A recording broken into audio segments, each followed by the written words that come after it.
But we can go ahead and get started, and I'll try to monitor the participants while we get going so that I can still let them in as we move along. But thanks to everybody for being here again today for our final session in this week-long series. I hope you've enjoyed it. We've certainly enjoyed having everybody be part of the discussions. And today, we're going to go through kind of some updates from the STEM Hub and just fill you in on some of the resources that we have in place. But then we'd like to have a fairly significant conversation with everybody that's on here today about really what are the challenges that you faced this spring and what are you most concerned about for the fall, and how do you think the Hub can help. So we would like to try to get some things in place that will be supportive for you guys and your students that maybe we haven't thought of yet. So in any case, just keep that in mind as we go along, because we will definitely want a lot of people to chime in on that. So I am going to go ahead and share my screen.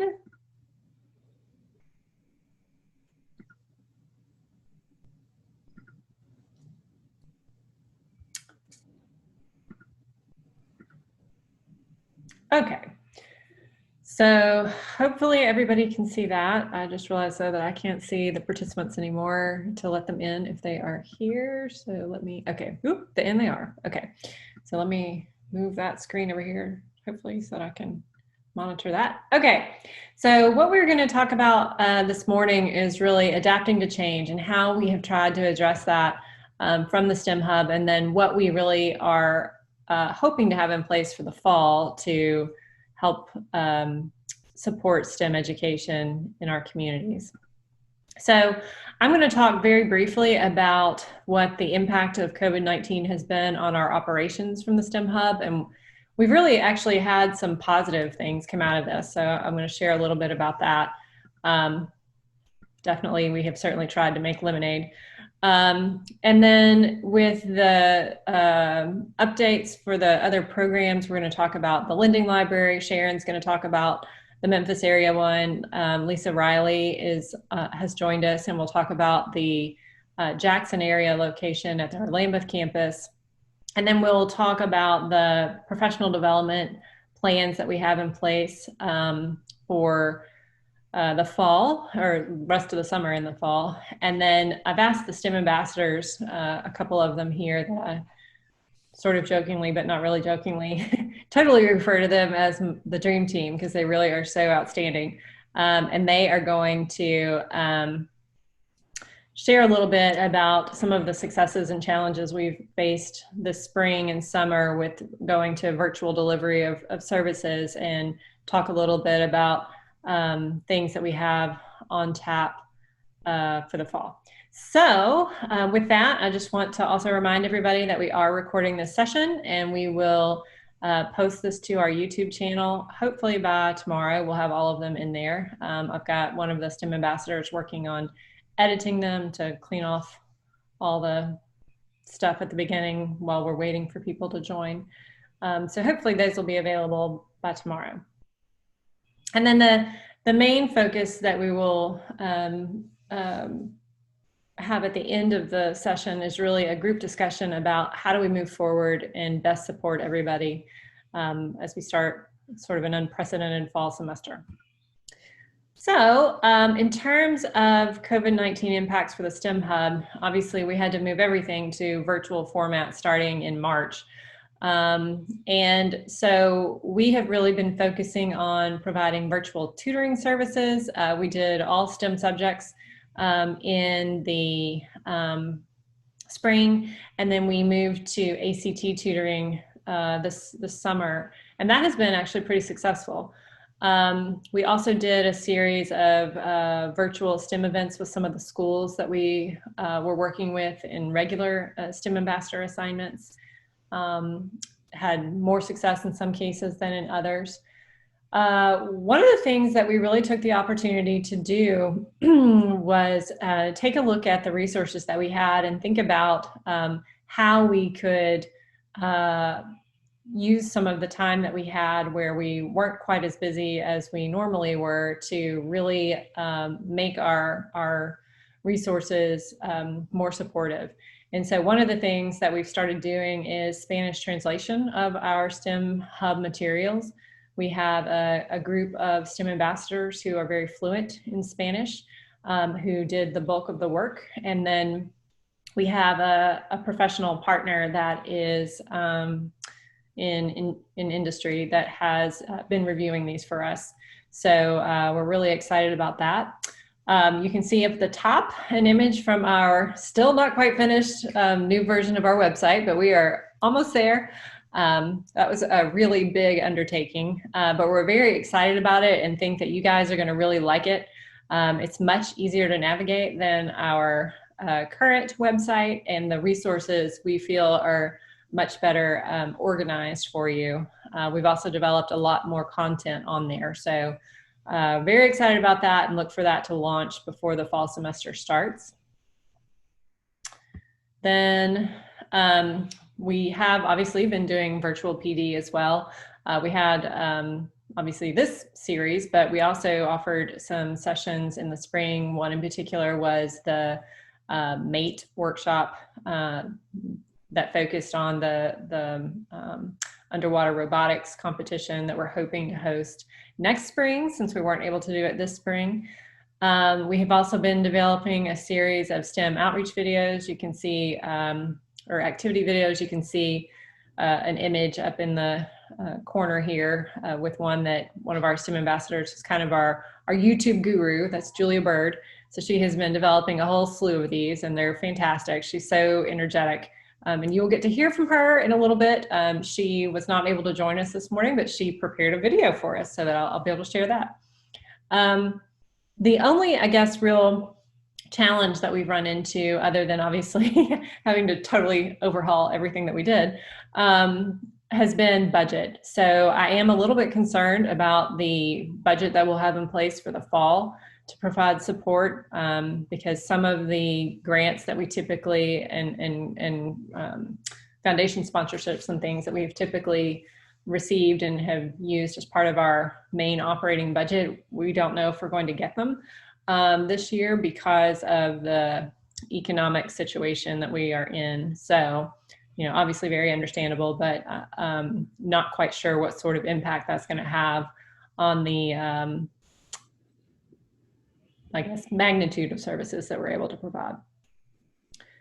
So with that, we are going to move on to the STEM Lending Library updates, and I am going to stop sharing and turn this over to Sharon Moore, who is our lead STEM ambassador there. She's going to hop in and share her screen and talk a little bit about the Memphis area lending library location. And some of the resources there. Hey, so I recognize some of y'all, so I know some of you know about the lending library, but if you're new or you don't know, I actually have a little PowerPoint. It's actually combined from a different one. I don't know what happened to my other one, so this will work just fine. Let me get into presentation view here. All right, so the lending library, it is on campus at the University of Memphis. So the main thing you should know is everything we have is free for educators. So we'll talk about what it is. It's just a huge storage room that we have, and it's just stuffed of like STEM resources for you. So it's just a large library. We have Keylex kits, Mindstorms, Keylex, we have Spheros, Cubos, and we also have snap circuits. Those are more on the newer side. So we are really trying to branch out there. And then we also have consumable items as well. So popsicle sticks, if you need pipe cleaners, that kind of stuff. So we have a wide range of resources for you to use, and it's all free. So that was the old website. Once the new one is up and running, we can definitely update that. So it's usually available all year long. The fall and spring, once schools are in session, we usually do 3 to 6 on Monday and Friday, or Monday through Friday. In the summer, we do appointment just because we don't have students staffed up there. So if you do need stuff, you can just reach out to us. We typically let you have them for about 30 days, about a month long, but you can always extend, or if you have some other arrangement, you can email us and we'll work something out. So we're very flexible. But this is where it's located. So if you've been to the University of Memphis, you probably know of the technology. It is on the second floor. So as soon as you walk up the stairs, turn left, and it's like the corner room. Again, if you go during your office hours, there will be an ambassador in there working. So they will be able to make sure you get what you need. But when you want to borrow items, you actually need to go through our registration system. So you'll have to create an account, you'll browse our inventory, and then you can reserve it. So once you reserve it, you let us know when you want to pick it up, and then we will meet you there, help you take it to your car if you need it to, and then you'll have it. So again, we may have to update some of these links because we are trying to transfer everything over to new systems. But for now, I think this will work. Yeah, that's pretty much it. So that's our lending library. Let me see if we have this flyer. Can you all see this? Can I get confirmation? No. Okay, let me try this. Can you see this? Yes. Okay, I might need to zoom in. This is just some Q&As that help. But really, that's all about the lending library. It's just for people who want to teach STEM to students or create fun activities. We have a ton of material for you to use. We have a ton of connects, the coasters, roller coasters, real bridges, all that stuff. So yeah, that's really all I have, Dr. Ivy. Did I miss anything? Nope, that was great. The only other thing I was going to add is that we are obviously unable to lend things out at the moment because the university is not allowing visitors on campus right now. But we are expecting to be able to resume operations in the fall, so we will keep all of you updated about what that might look like. So we are expecting that we will probably have to modify how we handle the reservation system, and we will probably have to put a sanitation plan in place to do that between checkouts. So there will be a little bit more involved this year, but we are still hoping to be able to provide the lending library materials as soon as school's open. So next we have Lisa Riley, who's going to talk about the Lambeth campus library resources, and we're super excited about the expansion that we have had there recently. So let me share the screen back so her slides pop back up. And then there we go. All right, so Lisa. Okay, well, hello everyone. My name is Lisa Riley. I am the campus librarian at the University of Memphis Lambeth Library in Jackson, Tennessee. So I'm super excited. My background is education. I was a K-8 educator for 28 years before this position. So very excited to be able to offer these resources to local educators. The library, the lending library at the Lambeth Library is expanding thanks to a wonderful education grant that Dr. Ivy with the Toyota Motor Manufacturing of Tennessee was able to get for us. $10,000 worth of STEM items will be arriving here hopefully soon. So these are just some pictures of what we have at our library that are available for checkout. Up in the left-hand corner is one of the Sphero bolts. We've had fun with these. We have 9 of them on campus, and actually used this with a group of students who came to visit our campus last fall. Had a wonderful time doing an activity with them in the library. It is just a wonderful little robot that can be programmed with pieces of code that the students actually put together in an app. So, and then the Keylex, the rest of these are coming soon. They are part of the grant. And the Keylex are, again, just pieces that even younger children can put together to program and to make do different functions. And so we have one big kit coming of those that has hundreds of pieces in it, little Keylex that I believe could be used to distribute it among many students, and thinking about even for times when your students may need to be separated from each other, these could be nice little individual activities that they could work on. And then the next one is the Straw Rocket Maker Project, and we have 2 of these that will be coming available, obviously, to make some rockets. On the bottom is the structure testing device, and I believe the name kind of speaks for itself there. So we have 2 of those. So I worked with students myself making structures, and would have loved to have had this device in my classroom, and it is going to be available for checkout. And then at the middle and the bottom are the Snap Circuits. So the Snap Circuits Pro and the Snap Circuits Green. We have 10 of each of these coming, and these are just great to snap together to create energy. So putting together different electrical circuits, and the green is just alternative energy. So it has a little windmill that can be integrated in there, or a solar panel. So we have 10 of those. And then lastly is the U-Kit.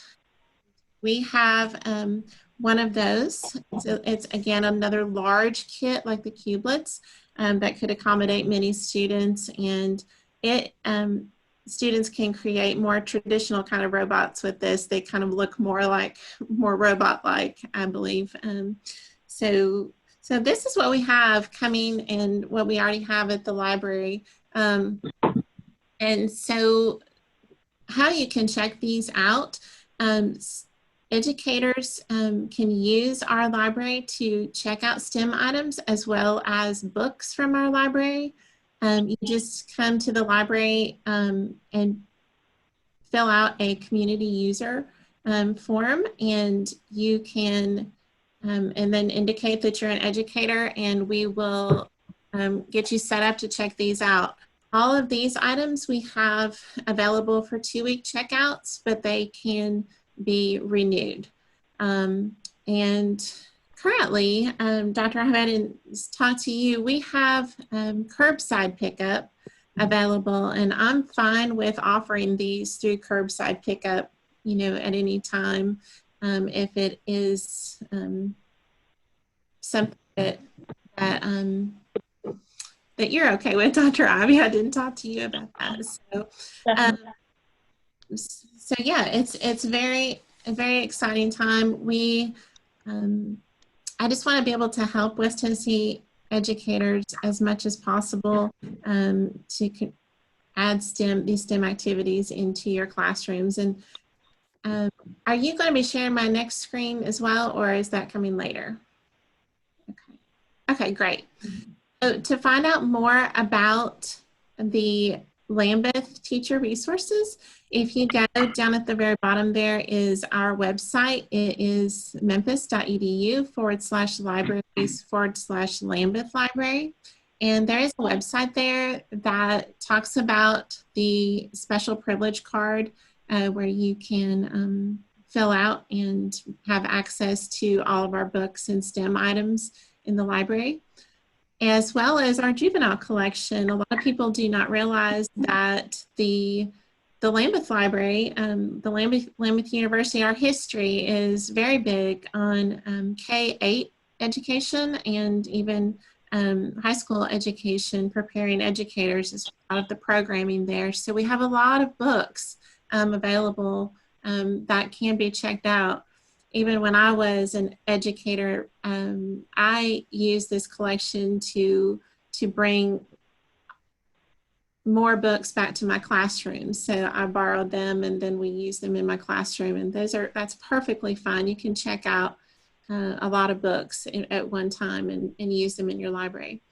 And then there's all the links to the STEM kits, and we do have some physical kits, the bridge building and the forces, energy, and motion and roller coaster kits, physics, and those are we do have those available too. We're working on kind of inventorying those. We have some pieces, parts and pieces that we're trying to make sure that those kits are complete for you. But we do have those, and I will be putting links to these new items as they become available here. And it's just great because most of these items also have, if you click on the link, you'll also see teacher resources. So I know that it's important to be able to have lesson plans that are just kind of ready to go, and most of these include that. So that's pretty nice. And then down at the bottom, if you go to that Lambeth Library About page, you'll get my information, and please feel free to email me anytime if you have any questions about any of these items or how to check them out. Okay. So I think that's all I have, Dr. Ivy, unless there's something else that I need to share. No, that's great. Thank you. Okay. The next up, we wanted to talk a little bit about the professional development plans that we have in place. So one of the things that we are planning to do in July, probably mid to later July, is to hold a COVID-19 forum. And this will really focus on how to prepare for the fall once we know what the policies will be for all of the districts, as well as the university, so that we will understand better how we can interact with one another, and then where teachers are going to need support the most. So keep your eye out for that. I'll be sharing more information once we kind of see how things are going to roll out. And then we are also going to be holding a coding workshop. We're hoping to have Code Crew actually lead this, so it will be a virtual version as well. We are partnering now with If I Had a Hammer. So I don't know how many of you have ever heard of this, but it is a program that is really pretty cool for teaching students fractions.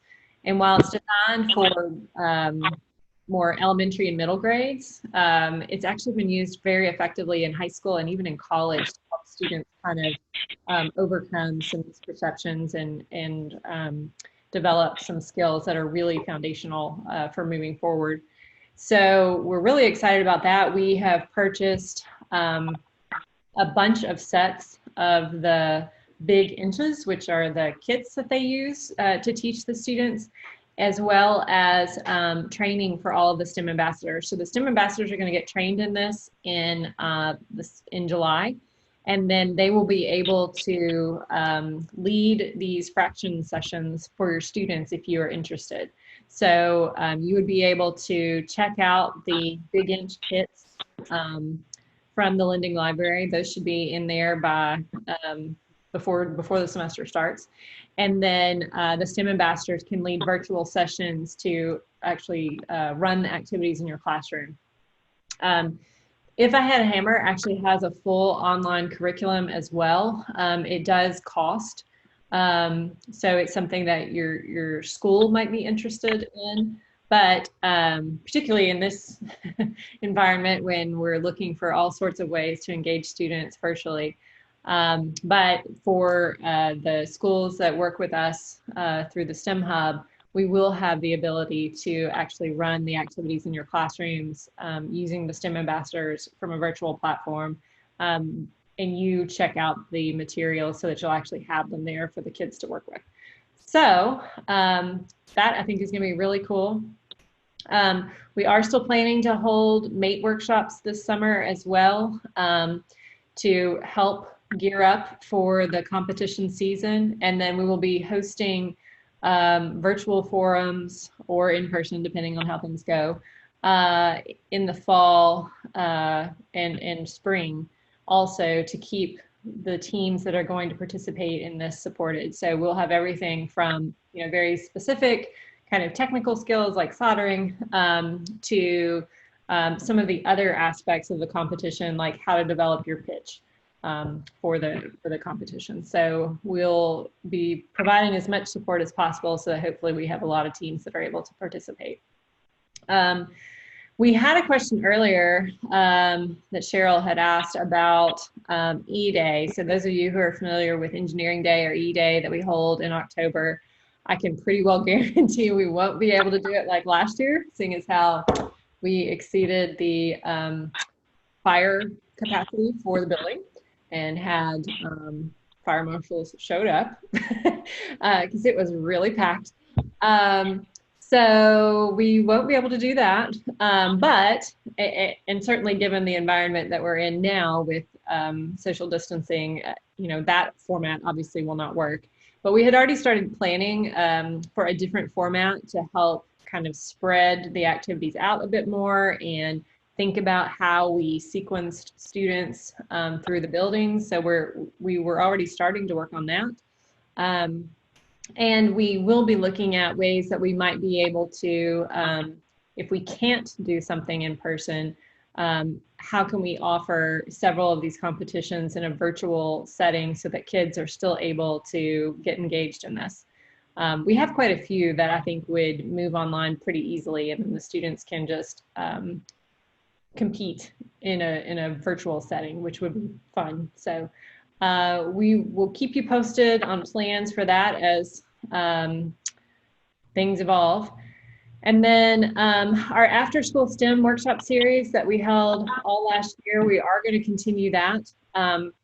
If we're able to do it in person, we will, but we are also going to provide streaming options regardless, just because we have found that we've had so much better attendance via the virtual sessions, you know, obviously because it's a lot easier for people to be able to join. So we are going to make sure to continue to provide virtual opportunities for the STEM trainings as well.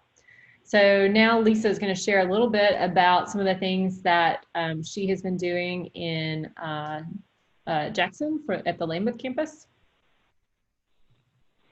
Sure. So I did mention last year we were able to bring in, invite some students into the library to participate in field trips. So we have a planetarium on our campus.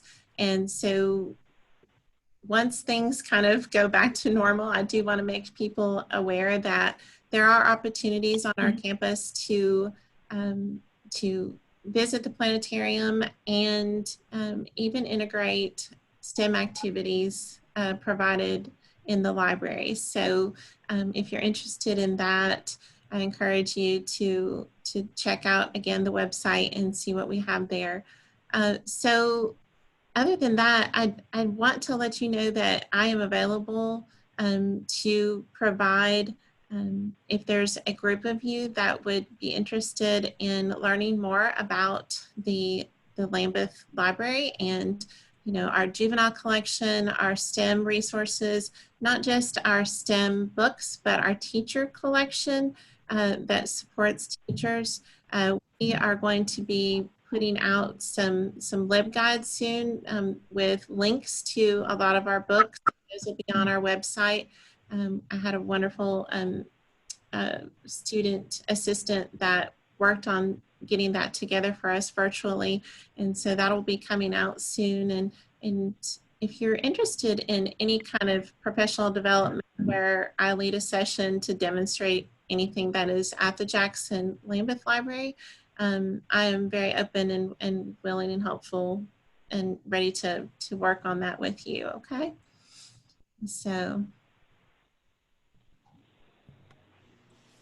All right, so my dogs are getting ready to bark very loudly, so I'm going to very quickly turn the floor over to the STEM ambassadors, Thais Cruz and Tylen Barr, Sharon Moore, and then Julia Bird is right here. We'll play her at the end, but Thais, Tylen, and Sharon, whoever would like to go first, you go right ahead, and I am going to mute.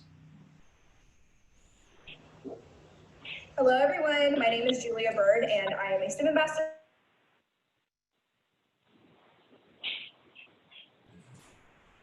I guess I'll go first because I was going to. Oh. Okay. And so I think Thailand kind of ties in with me and maybe Thais as well. So now with COVID, schools are going back in session, correct? Ivy, Dr. Ivy? Okay, perfect. Now, usually with coaching robotics, especially, you know, all these programs are after school. So depending on how big the teams are, you know, we'll have to social distance. The biggest thing is if we have to move virtually will be if students have access to computers. But if so, there are a ton of like VEX. So VEX is really big in Memphis, but we have VEX, FLL, and then we have MATE. So I was searching on each of the websites. If we do have to move virtual, VEX definitely has online like STEM. Here, maybe I can just share my screen. I've got it pulled up somewhere. Oh, I cannot share.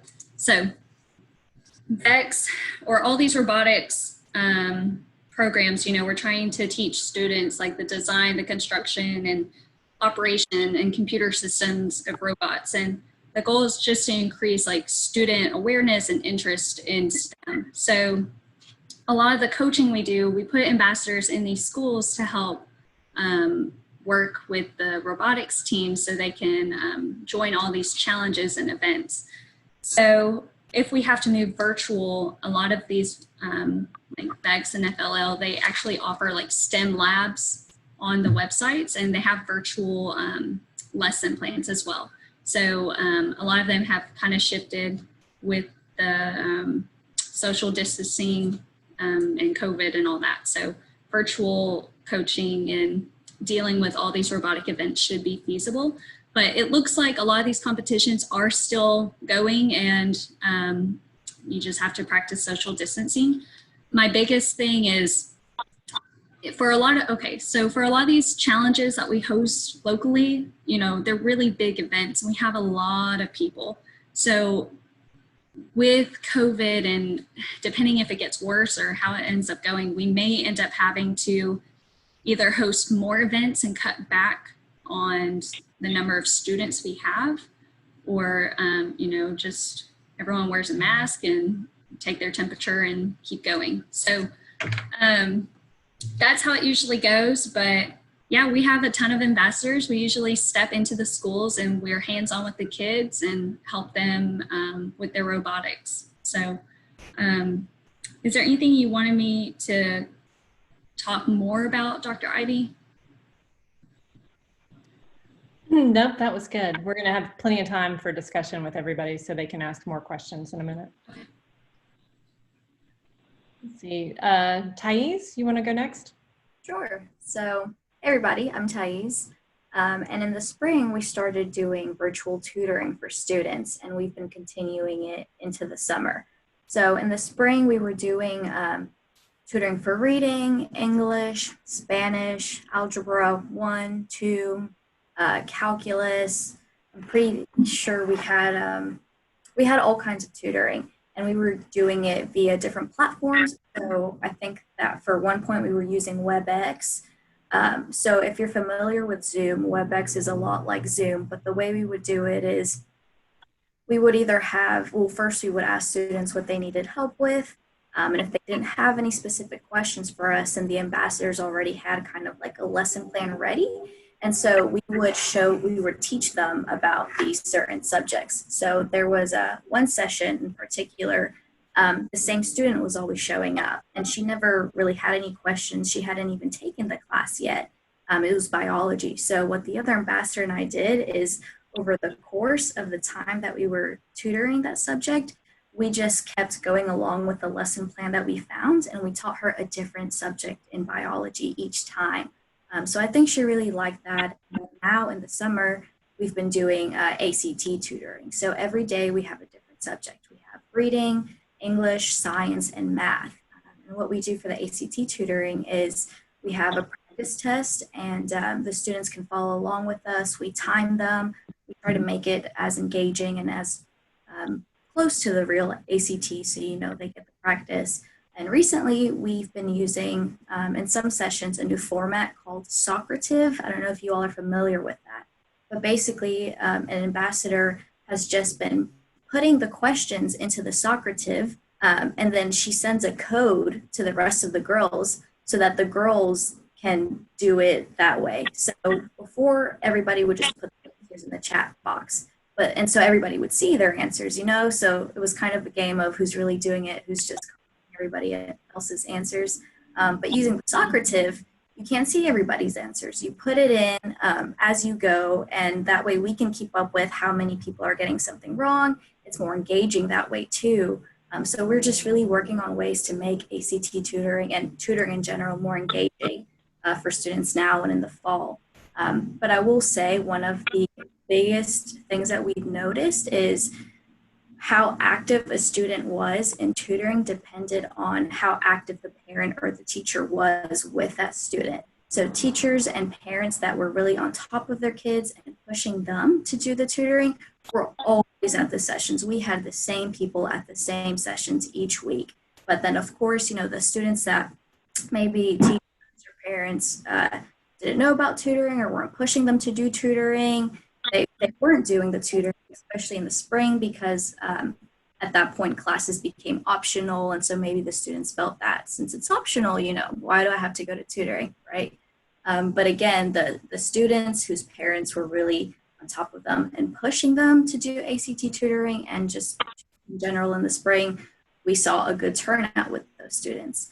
So when it comes to fall tutoring, I just really encourage you guys to spread the word about tutoring and really push students to go to tutoring, and maybe even make some sort of incentive. If you go to tutoring, then maybe you get some sort of extra credit or something. But I really think that the turnout in tutoring has to do with how much they are encouraged to do tutoring by their parents and teachers.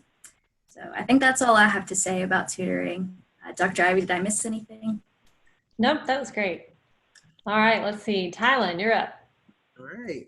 Hi, everyone. I am Tylen Barr, and I'm just going to be discussing about online coaching for the actual different competitions we're going to be having. The biggest thing with online coaching with competition is that you're going to have that line of communication always open. That is the biggest thing I noticed, even with my own experience trying to lead a team's communication. And like Sharon was saying a little bit earlier with VEX, they have a lot of different online challenges that they offer the students. And you want to see what actually the students' interests are, because there's so many different options. So you're going to have to really focus in and key in on talking to them and really keeping them motivated. And the biggest thing I would say is having that connection also with their parents. That makes a big difference, even when Thais was talking about it in tutoring. Having that communication with their parents will allow the students to come more to the meetings and focus more on coming and trying to get their best efforts. And definitely with the online tutoring, not tutoring, but the online coaching, you're going to have to definitely lay things out a little bit, have an outline of what your key points are and what your goals is for every meeting, assign students different roles to take in those meetings, make sure that they're doing what they're supposed to do, and make sure you kind of lead the way with them a bit. So that's the biggest thing about it. But there's a lot of different opportunities, I would say, on competitions that are coming up, more opportunities from even FLL. I saw that they did the global innovation just online. A lot of different things that are coming up. Is there anything else you wanted me to touch on? That's good. So now I'm going to share and let Julia talk again. I think I found out if I mute, then I mute her, which is not good because this is like mailman and UPS man time, and the dogs just really are sort of opposed to them coming up our driveway. So I am going to do my best to share this. Hopefully we will be able to hear it without barking. So we'll let Julia talk, and then after that, we're going to open the conversation up to get your all's input on where you think we really need supports in place, and what your ideas are about that, biggest challenges and things like that. So let me try to share again. And we will start her over. Hello, everyone. My name is Julia Bird, and I am a STEM ambassador for the West Tennessee STEM Hub. So over the last couple of weeks, I've been finding at-home science experiments and performing them. I've been recording them so that they can go on our YouTube channel at the West Tennessee STEM Hub on YouTube, and then also doing them sort of as demos during Zoom meetings for a group of kids. And so I suppose today I'll go ahead and explain kind of how to do them over Zoom, because I assume that that's what you guys would really like to hear about. So primarily what I would do is I would go online, look up at-home science experiments, and then I would really kind of pick and choose different kinds that sounded exciting to me. Me personally, I've done how to make ice cream at home, because the kids really love to make things that they can eat. I mean, naturally, me too, right? So the homemade ice cream, I had them extract DNA from a strawberry. That one was a little more involved, I guess, but we did have kids do it and they liked it. Let's see, I had them do how to make a lava lamp at home, making a pH indicator out of red cabbage, just kind of all of these things. Typically, they tend to lean more chemistry-wise, just because those are the easiest experiments to do at home. And then each of these experiments also had a lesson, right?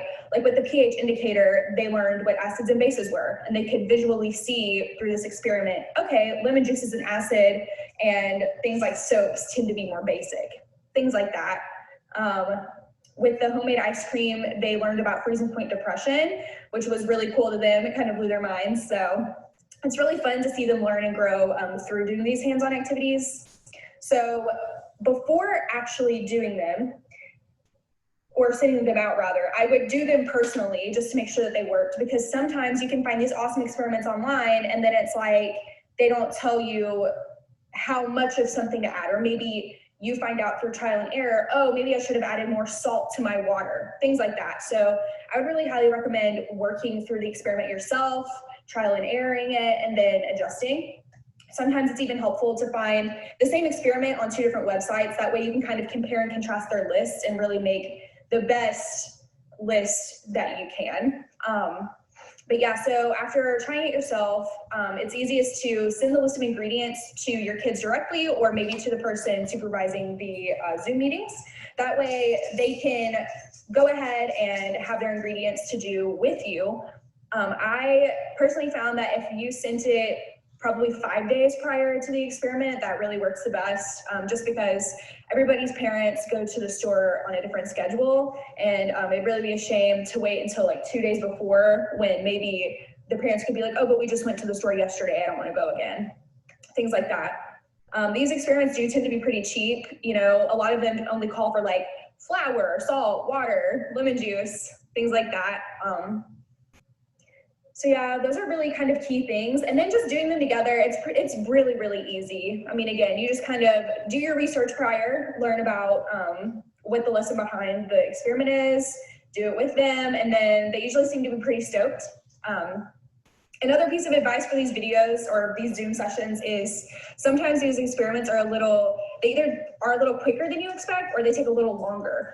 Like say, for example, my ice cream at home video or experiment in person, it was fun, but you had to shake the container for 5 minutes. So if the kids are doing it along with you, that's super fun. But if they're just kind of watching you on Zoom and they're not really doing it with you, it can get a little boring for them, because they're sitting there for 5 minutes just watching you shake a tub.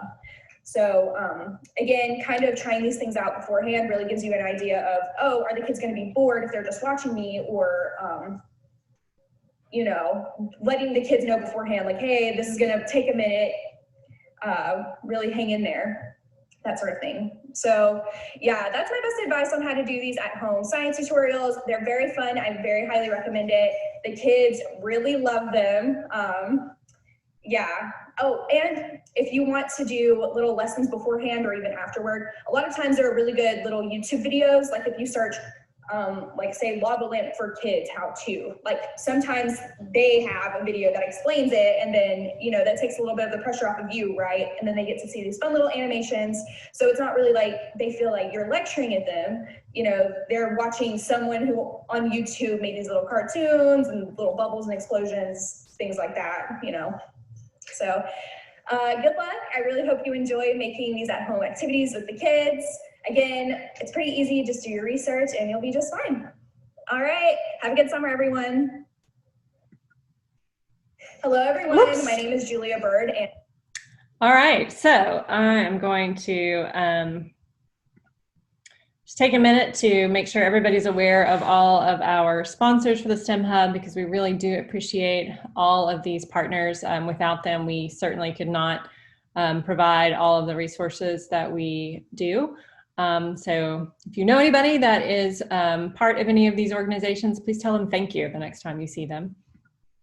And so then what we wanted to focus on for the rest of the time that we have this morning is really what the biggest challenges you faced this spring were, and what you're really the most concerned about for the fall, and ideas that you have about resources we could provide that we haven't talked about. So if there's anything that you can think of that would really be helpful for you, please chime in and let us know. So I'm going to stop sharing. And we can either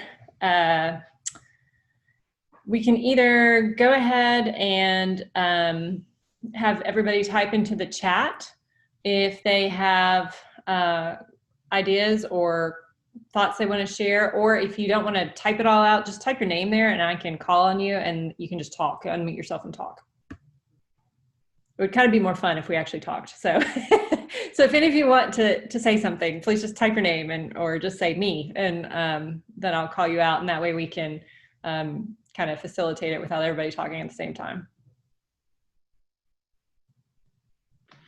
Well, I'll start. One of my biggest concerns, I'm Cheryl, I'm out at Brighton High School in Tipton County, and one of my biggest concerns is how to pull off labs. You know, we've got resources, but we can't, or how are you going to group them together when you have 4 pieces of apparatus, you know, like those rocket launchers.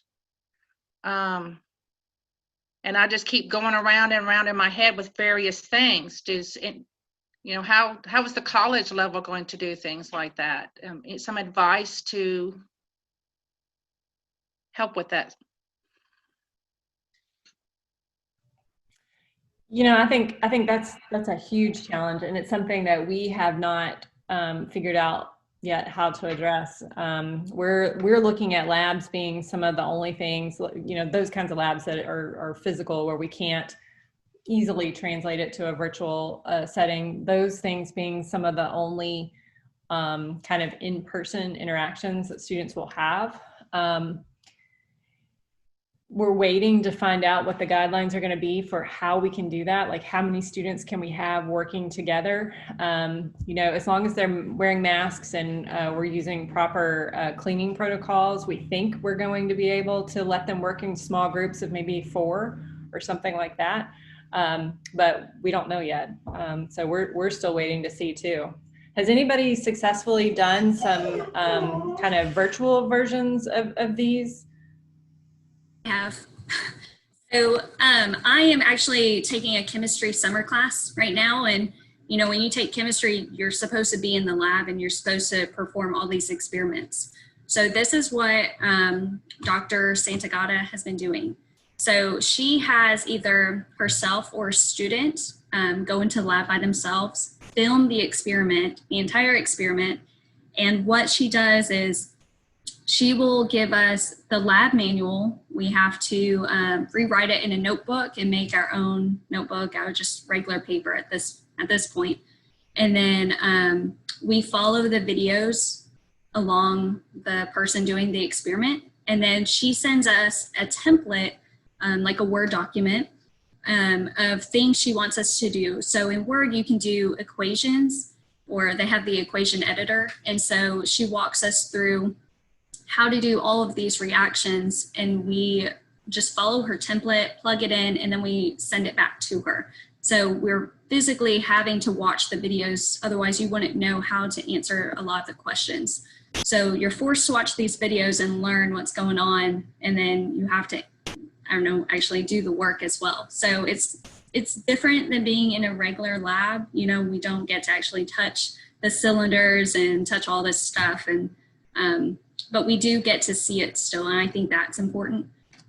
So having that recording of the experiment going on is nice. So.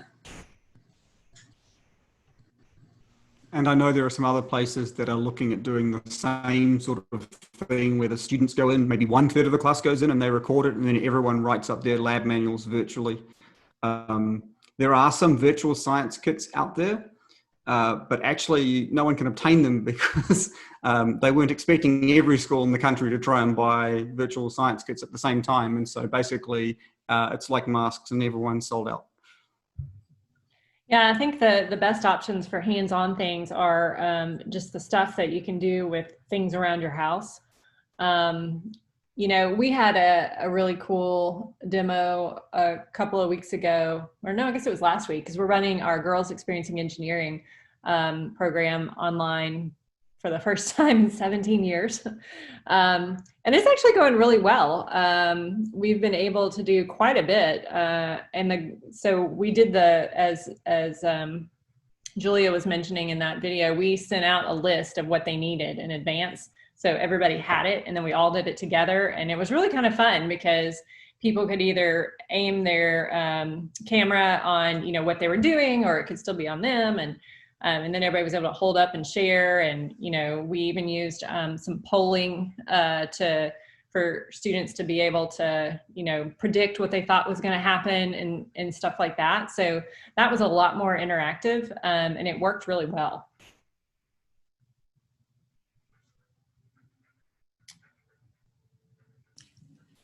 I also thought that some of these items that we have come with apps, and they're free apps that students could use. For example, the Sphero bolts that we have. I could envision a teacher having the bolt in hand, and prior to the lesson, the students could actually go onto the app and build the code, and then the teacher could run the code while the students watch. So I think there's some opportunities there for students to interact with the code, with the apps, and then have these devices run, you know, virtually, so everyone can see it and be involved that way. It's just an idea. And just to add to what Ms. Riley said, you can do the same thing with Keylex, because you can actually program them on Blockly, and their software can be downloaded on like an actual tablet as well. So you can actually build your own program because it's a block style programming, or you can do a C++ if you wanted to, but it'll be easier just to get them block style programming at first. And you can actually save their program. They can actually send their programs over, and you can actually run it that way, just to add that point in. Really, to add on to what Tylen and Ms. Lisa were saying, you can do that sort of format with all kinds of robots that we have in the lending library. So like VEX and FLL do the same thing. They can download the programming software on their computer, and they can practice the programming on their own, and, you know, send the program to the teacher, and the teacher can connect the program to the robot and run it, so they can see their program working in action, you know, instead of just writing it and not getting to see what it does. So I think that's a great idea. And like I said, we can do that for a lot of the robots that we have in the lending library. You know, and one other option too that we have used in some of our summer programs fairly frequently, that's a totally online thing, but it's really interactive, it used to be called West Point Bridge Builder, and I think now it's just called Bridge Builder. But if you Google West Point Bridge Builder, you'll find it. But it is really cool because it is obviously it's focused on structural design and helping students understand loading and you know, symmetry of bridges and all that kind of stuff. And so they designed their bridge, and it even has cost factors and things like that you can integrate into it. But then once they've designed it, there's a truck that drives over it. And so they get to see if what they've designed actually works or not, because if it doesn't, then obviously the truck's going to fall in the river. And so of course some of them design them on purpose to make the truck fall in the river because they like that, typically the boys. But you know, it's another really engaging thing that I haven't used in a couple of years, but it's available free. So that's another one. And we've got some lesson plans related to that on our website too. I wanted to mention Tinkercad because we're actually using that for our middle school group project for G. So Tinkercad is, I don't know if anyone knows or has heard of AutoCAD, but AutoCAD is what, you know, the college students use, professionals use. So Tinkercad is really basic. Tylen could probably go into much more detail than me, but we have actually used this in a couple schools, or I have with a couple schools. And what you could do is make a set of instructions for them to build something. Maybe it's a house or a brick with certain dimensions, or maybe you want proportional dimensions. And then they can send it to you, but you could also pull up your screen and maybe walk them through it themselves or yourself, and then on their own time or during the class they could do it as well. But it's a software as well, designing software, so it's really fun. But Tylen, if you wanted to mention more about it, he has a ton of. I would love to. I'm glad you brought that up, Sharon. So Tinkercad is awesome. I actually took AutoCAD in the fall, and I wish it was Tinkercad. Tinkercad is so incredible because it's a lot of things for the kids to see. For example, we have to do in AutoCAD, they're called extension lines, and those lines type of indicate the width or the length of the actual product that you're actually designing. Tinkercad kind of gives that to you, so you don't have to actually put that together. And it's a lot of things from measurements you will see. You can actually color code materials that the kids can actually use, so it can be sufficient in the real world. They can actually see how, if they enjoy CAD, actually how to function and move things around on CAD. So Tinkercad is such a great platform, and you can actually stream it through online. And on top of that, you can just use a Google Doc for it and develop that. So that's what we're going to do as well. So it's a lot of different things for Tinkercad that is really incredible. Well, we are out of time, but for those of you that maybe haven't seen them or haven't had a chance to copy them down, we've been posting some things in the chat, links to all of these different resources that we've been talking about. And we are going to make kind of a FAQ summary from all of the sessions that we've had this week. So we'll post all of these links with the PowerPoints that go along with each of the sessions. And then the videos will also be available on our YouTube channel so that you can go back and check out any of these things that you want. We are also sending out PDHs. I've only sent the one for Monday so far, and I realized I had a typo in it too. But I will fix that before I send the ones for the rest of the week. And then we will make sure to keep you guys updated on all of the other trainings as we get them kind of rolling out the rest of this month. We're really excited about some of the new things that we've got going on with partnerships in terms of Code Crew, and then also If I Had a Hammer. So I think those are going to be really cool. And then I also think that the COVID forum is going to be really helpful for all of us to really think through, you know, once we know what the policies and things are for all of our districts and universities, how do we move forward, staying within that, but still making sure that students have the best experiences possible. So thank you very much for joining us this week. It was great to see so many familiar faces each day.